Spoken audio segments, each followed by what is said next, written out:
Farm's been in our family for over 100 years. I'm the fourth generation on the farm. We have 550 cows. We run about 1,000 acres in total. I started farming when I was 11, so that's about 20 years ago. So I got a lot of farming background, and I plan on doing this for many, many years to come. We were dabbling in cover crops before and dabbling in no-till before, but since the project started, we moved to 100% cover crops every year, 100% no-till every year constantly. And then we've installed a number of grass flowage areas, not really waterways, they're just more high concentration areas where water would move through the field. And we've resculpted some ditches, so that way we could ensure that the system would continue to move water out like we want it to. We used the interseeder and the cover crop. We had very good success with them both. The cover crop is excellent for, feeding our animals. The interseeder works great too, even on a wet year.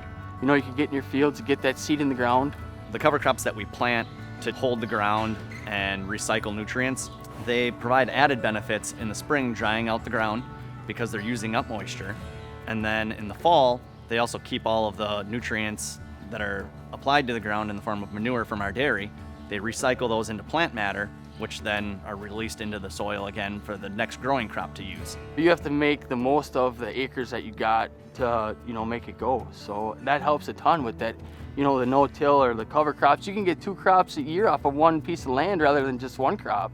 With this last year and the year before, both the second highest and highest water years ever, we've managed to harvest crops in a more or less timely manner because we could drive through the field and not get our tractors and equipment stuck in the fields. If you're hesitant about even trying to interseed or cover crop, there's a dollar sign behind it that's coming your way, so why not try it? Because, there's a benefit from it. They give us incentives for trying this stuff out.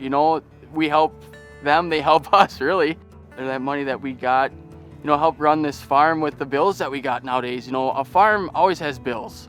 So any little money that you can get out of, trying stuff like that is huge. The nice thing about the project is, other than signing some contracts and having the discussions and planning, we didn't do most of it. It was contracted out work. And, obviously we were out there checking it out, seeing what was going on, but we didn't really have to be there to do it. It was a partnership between us and New Water that got the jobs done. The one thing I would say is utilize the resources. New Water's put together a good team of people that you can rely on and work with to discuss things and figure out what's right for your farm, so that way you're doing something that makes sense for you and for your land.